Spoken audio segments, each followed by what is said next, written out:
We have been away from our regular classes for months now because of this pandemic.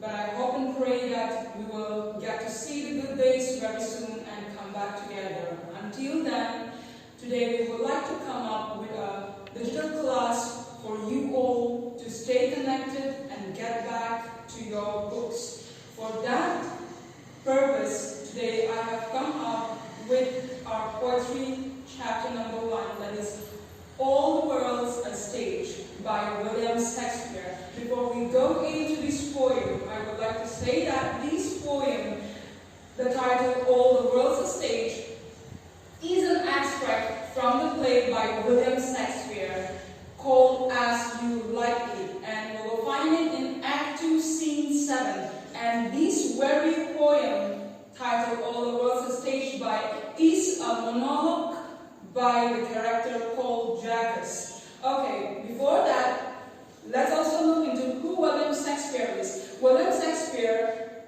born at is often called the Bard of Avon and is one of the world's most eminent playwright and is also an English poet.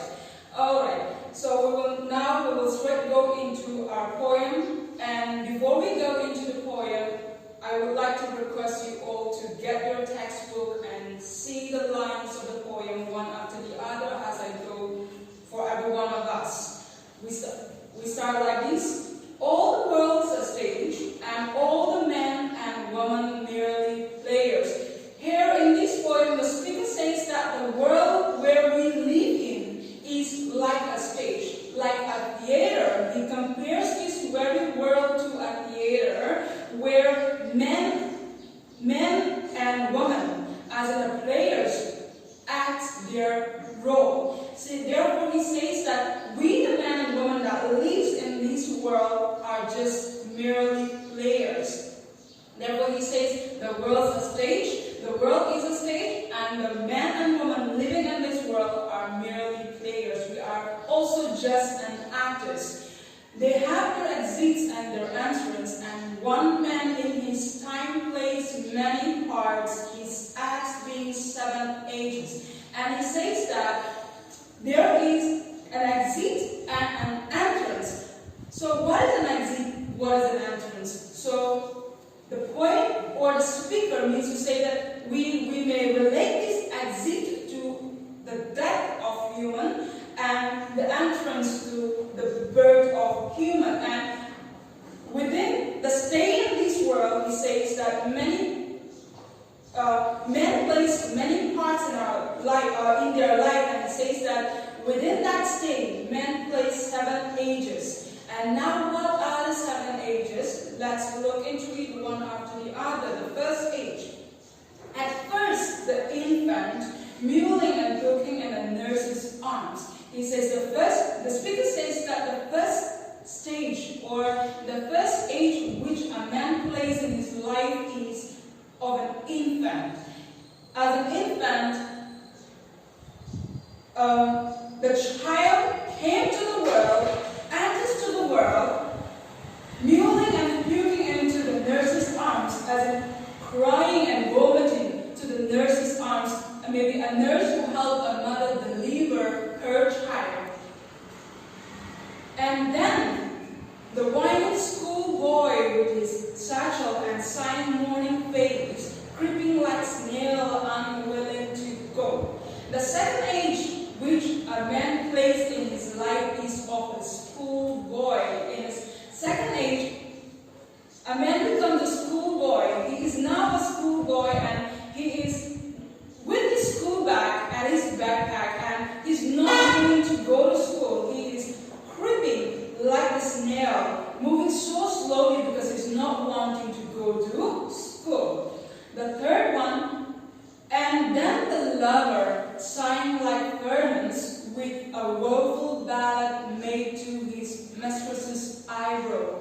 And the third age, the man now becomes a lover. He is now a lover, and sighing like furnace, with a woeful ballad made to his mistress's eyebrow. Now he now becomes a lover, and his mistress's eyebrow is the only place where he finds comfort,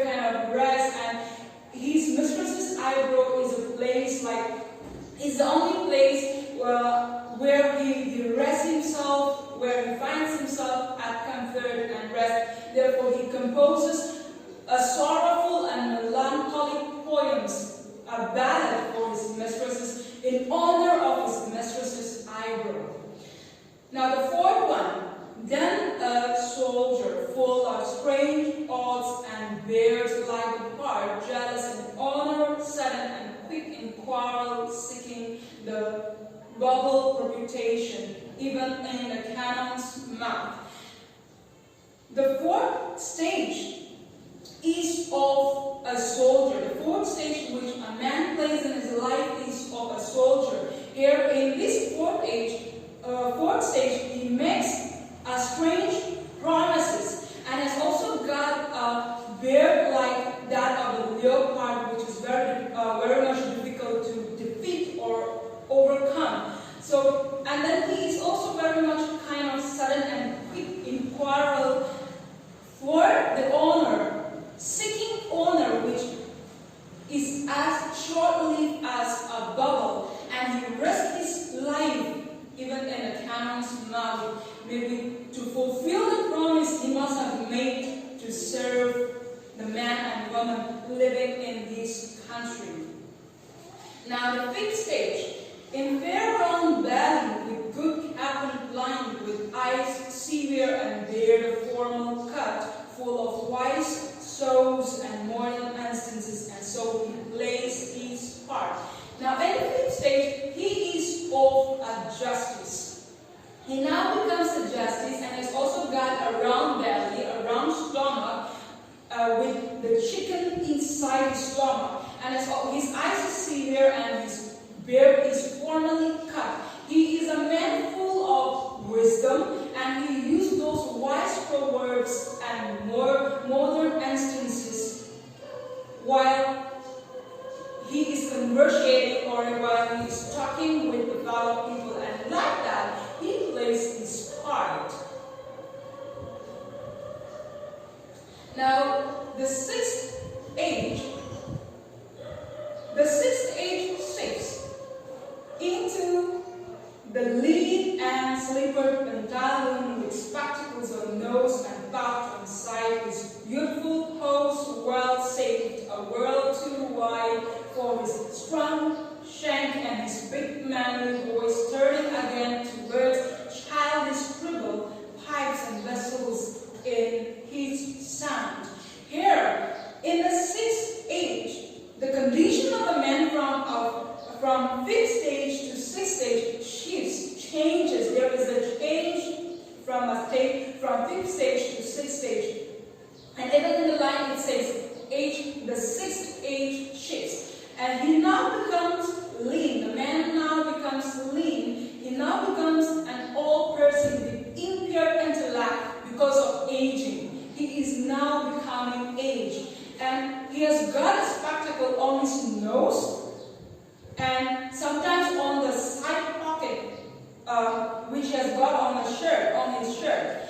And his youthful hose, well saved, a world too wide. The shirt which he used to wear, or the pants which he used to wear during his youthful age, which he has saved, now becomes loose. Now becomes too big for him to wear because his muscles reduces. He is now becoming weak. His muscles also reduces in size, and his big manly voice turning again towards childish treble. And the voice that was once in a bass-like sound, so manly, it now becomes like a child's sound in a treble, pipes and whistles in his sound. And he is capable of only giving squawking or whispering like that of a child. Now the last scene of all that ends this strange, eventful history is second childishness and mere oblivion. Sense, feet sense, eyes sense, face sense, everything. And the speaker says that eventful history of a man's life, born as a child, becoming as a schoolboy, lover boy, a soldier, justice, all those, he now gives up one age to attend the other age. He did not live in particular age for long, but he gives up one after the other, and he have lived comes to an end.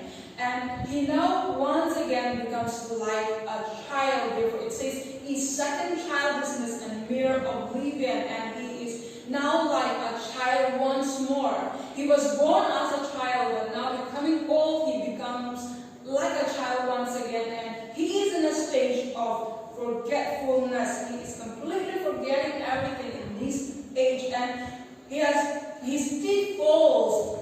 The vision of his eyes becomes blurry, and then he has got no taste, and he now doesn't long for anything, and he is without anything, like a child in need of help of others. He now cannot live by himself. He is like a child once more.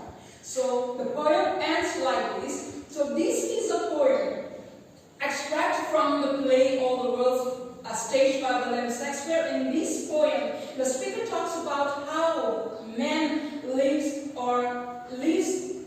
and gives up one stage after the other in order to attain from one age to the other age. So through this poem, we also get that our life itself, the ages or the stages that we live in itself is not permanent. We are just like a temporary in the particular stage that we live in. I hope this helps you. This explanation helps you. So to understand it better, I also would like to request you to go yourself into the lines, take time, invest time, and take some trouble to read your textbook. So after you go through and to help yourself, whether you understand the poem or not, I would like to request you to write a summary on this poem, All the World's Stage. I would surely